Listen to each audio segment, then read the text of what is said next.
ముందుకు రావాలి.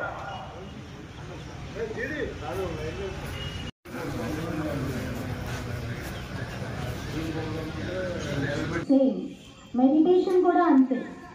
మెడిటేషన్ చేయడం వలన ప్రాబ్లం ఎటువైపు వెళ్తున్నాను, నేను ఏం చేస్తున్నాను, నేను ఎక్కడున్నాను.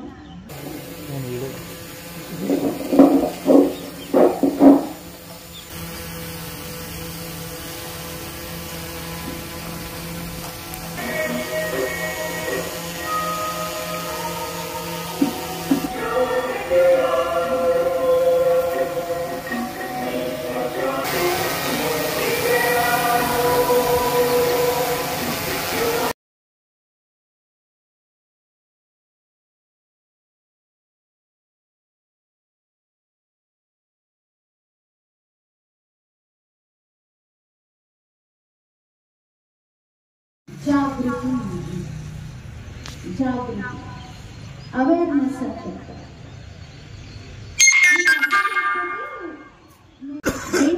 ముందు నా మనస్సు, నా బుద్ధి ఎటువైపు వెళ్తున్నాను, నేను ఏం చేస్తున్నాను, నేను ఎక్కడున్నాను.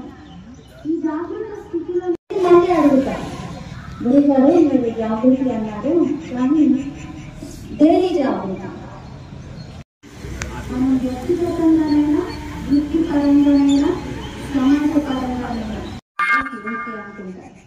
కానీ కొంత దూరం వెళ్ళిన తర్వాత మళ్ళీ డౌట్ వస్తుంది, జాగృతి జాగృతి అంటే ఏంటి?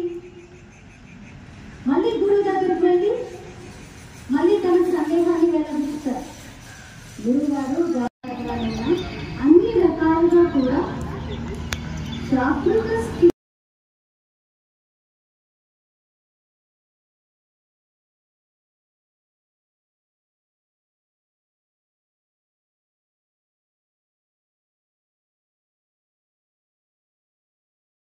కూడా వరల్డ్ మెడిటేషన్ డే సందర్భంగా శుభాకాంక్షలు. బహుశా చాలా ఆలస్యంగా మనము మేల్కొన్నాము అనిపిస్తుంది, ఎందుకంటే అన్ని డేస్ని మనం కేటాయించుకున్నాము. కానీ ఈ సంవత్సరం ఇన్ని సంవత్సరాల తర్వాత ఇప్పుడు వరల్డ్ మెడిటేషన్ డేని జరుపుకుంటున్నాం.